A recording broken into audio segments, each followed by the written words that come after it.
Besides the anti-hero Scorpion, we've covered nothing but defenders of Earthrealm. Characters like Liu Kang, Johnny Cage, Sonya, and Sub-Zero are people we're meant to root for in the story. Sometimes, games need to have characters you're supposed to love, hate, or love to hate them, like Kano. He's the Black Dragon leader and scum of the Mortal Kombat universe. Despite how the character is hated by the MK roster, he's a fan favorite among the community. So, today, we're going to be ranking all 12 of Kano's fatalities from the worst to the best.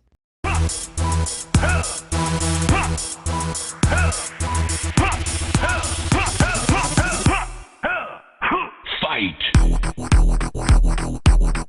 Good morning, afternoon, and evening, everyone. My name is Nick, and welcome to, or welcome back to the channel. If you're new, consider dropping a like and clicking the subscribe button to join the Whack Pack today, and for more Mortal content. In this episode of all MK character finishers ranked, we'll be taking a look at Kano. Originally written to be a Chinese American, they changed him to an Australian because of the 1995 Mortal Kombat film, so there's a little fun fact. This change helped give the character loads of personality, especially with the rebooted trilogy of Mortal Kombat. His attitude and dirty fighting style helped create quite a diverse set of finishers, each being ranked based on creativity, pacing, impact among the franchise, and his personality. Here are the ground rules that will apply for Kano. Rule number 1. Brutalities, stage fatalities, and mortalities will not be included on this list. Rule number 2. Kano's Shaolin Monk's boss fatality will not count on this list. Sorry for not including a story-based Shaolin Monk's finisher. Maybe that'll be a list later down the line. Rule number 3. Fatalities from Mortal Kombat Armageddon won't count on this list. And rule number 4. Recreated fatalities will count as their own entry in this list. As mentioned in previous episodes, many games do something different with these classic finishers, for better or for worse, and each will count as its own on this list. Example, there are various editions of the Heart Rip with each one doing something different. In return, each will be ranked differently.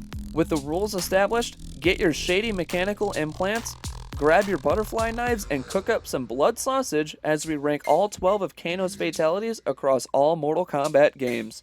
Number 12. Alright, let's just get this one over with. You all saw this one coming. Starting things off with Mortal Kombat vs. DC. You all know these finishers were heavily toned down, which meant avoiding dismemberment or high amounts of blood. Sure, some MK characters managed to do some classic finishers, but Kano really couldn't bring anything from the original series. So what did the team come up with for the mandated teen rating for Mortal Kombat?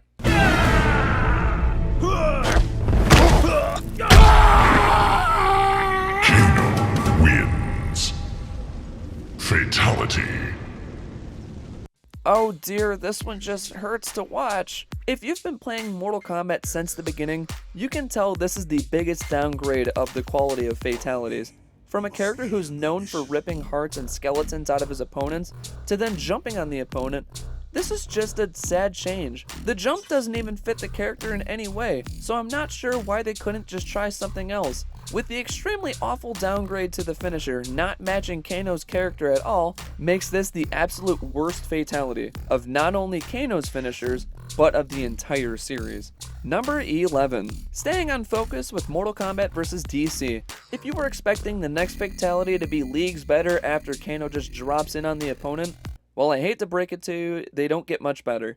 Like Kano's butterfly knives, let's just cut to the chase.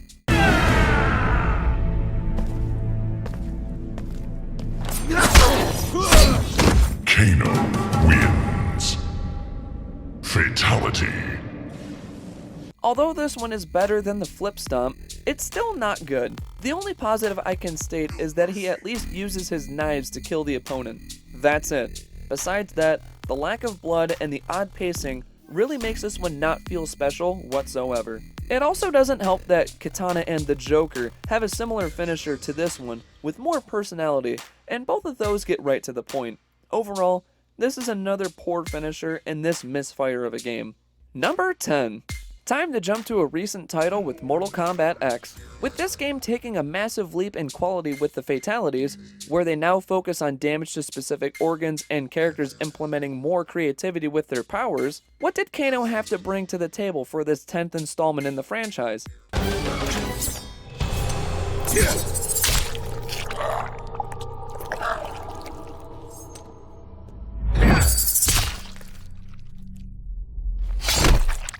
Kano wins. Fatality.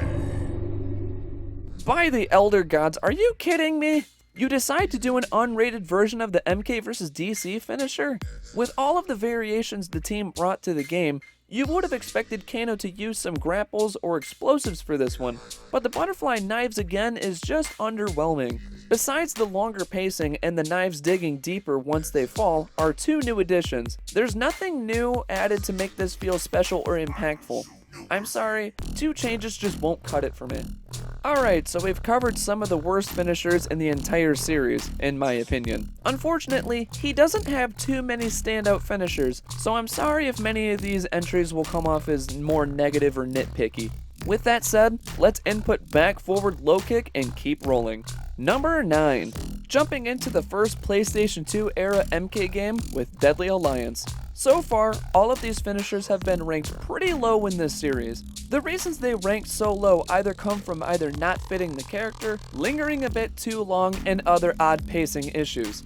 Can Kano break this trend, or will he follow one of these trends? Let's dig into this one.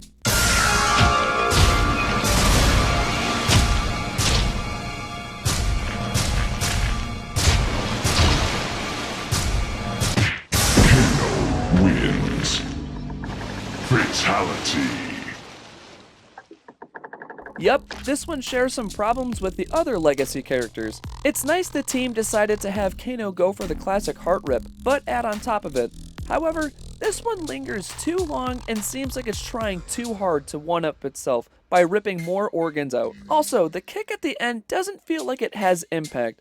This just shows one-upping a classic doesn't always work in the end. Number 8. I can't believe we're here this early in the ranking, but we're headed into Mortal Kombat 11. I've praised this game to high heavens, saying this game has some of the best finishers in the entire series, each one taking advantage of characters' traits and abilities while making each one feel unique. However, this one came off as one of the weakest ones in the entire game.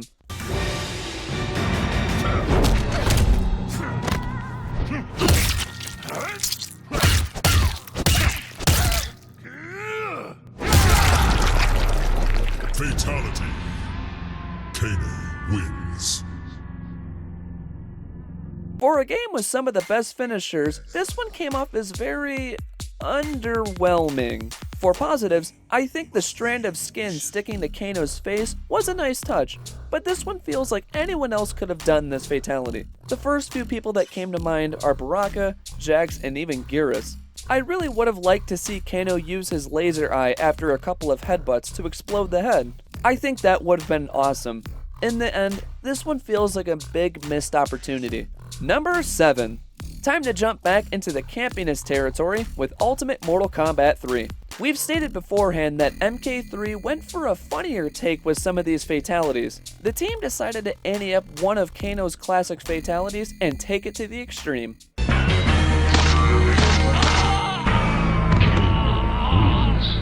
Fatality. Ooh, look at them clean bones. Instead of going for the heart rip from Mortal Kombat 1, the team decided to give Kano an over-the-top finisher, and I think they succeeded at what they were attempting. I just love how the skeleton looks so clean and shiny, just like a Halloween decoration. This was the first MK finisher I remember seeing when I played MK3, and it stuck with me ever since. It was also nice to see this referenced in Mortal Kombat 11 as a brutality, so you knew it made an impact. Number 6. Time to make our way into the game that saved the franchise with Mortal Kombat 2011. In my honest opinion, this game does have so much that stands out as a reboot. It manages to revive what made the game a classic to begin with, while bringing back several new elements to make it better. When it came to the fatalities, many of them were pretty solid inclusions, with only a few that aren't too great. Sadly, Kano has one of these finishers that fall into this category.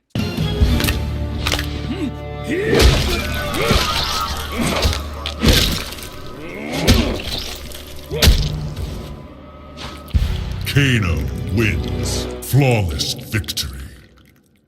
On first glance, it looks like it may go for a remake of the classic Heart Rip finisher. Instead, it decides to add more onto it to try and improve on it. Note that I said it tried. I feel this one tries way too hard to be disturbing than the original Heart Rip. It also doesn't help that Kano's first fatality is already a Heart Rip remake, so adding a second one already seems a bit redundant. Overall, if they went for a different approach, I think it could have been better. Number 5. Revisiting the first Mortal Kombat game I ever owned with Mortal Kombat 3. Where the first finisher went for an extremely over-the-top take of how to pull something out of someone, we've been waiting to see something involving Kano's weird Terminator-inspired eye. Did we get something pleasing?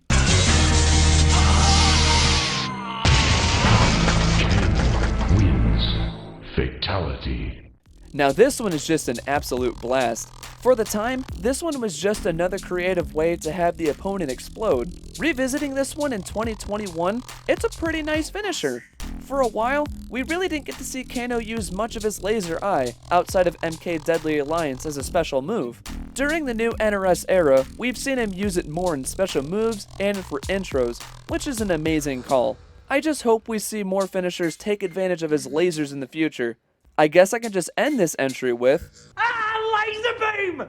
Number 4. We are finally taking a look back at the game that started it all with Mortal Kombat Classic. In this game, every character managed to have a finisher that made an impact on gaming as a whole. Right next to Sub-Zero's ESRB maker, this was probably the second most impactful finisher in the game.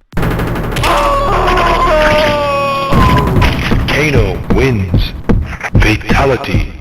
Now this is a classic. Heart Rip started to become tied to Kano, and even if you'd never played Mortal Kombat, they knew who the guy was with the weird Terminator eye was just because of this fatality. According to Russell Frushstick of UGO Networks, he rated the Heart Rip fatality from Mortal Kombat 1 second in his 2011 listing of the top 11 Mortal Kombat fatalities. He credited this fatality single-handedly heralding the birth of anti-video game violence advocates. This finisher also has a legacy for being one of the first fatalities performed in the Mortal Kombat 2021 reboot film with all of its bloody glory. Guess you can say this fatality is the heart of Kano's most violent side. Also a fun fact, when you play this game on the Genesis without the blood code, Kano will instead steal the opponent's cell phone. Cool, huh? Number 3. Finishing up the Mortal Kombat reboot with Kano's second fatality. Where the first finisher tried a bit too hard to one-up the classic Heart Rip fatality, I feel this one does just enough to make it beat out the classic.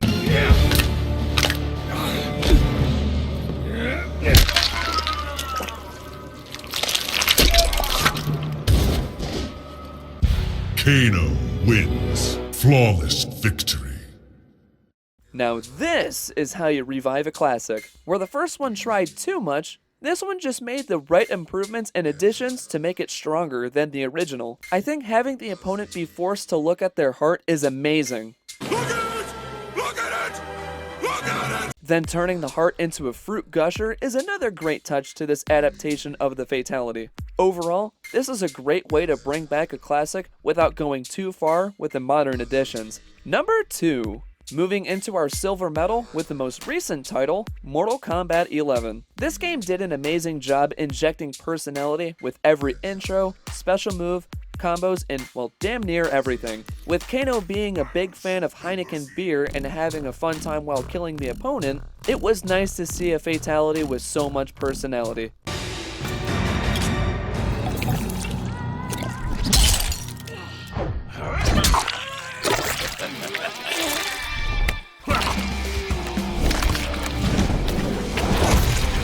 Fatality.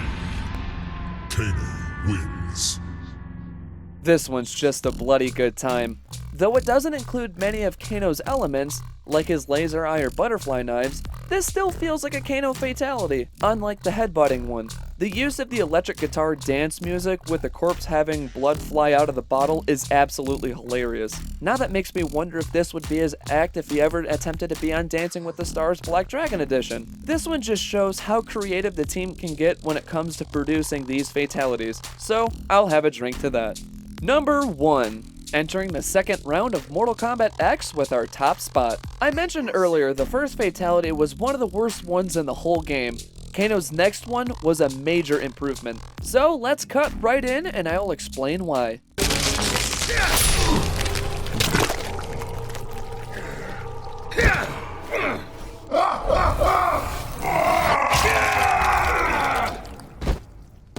Kano wins. Fatality.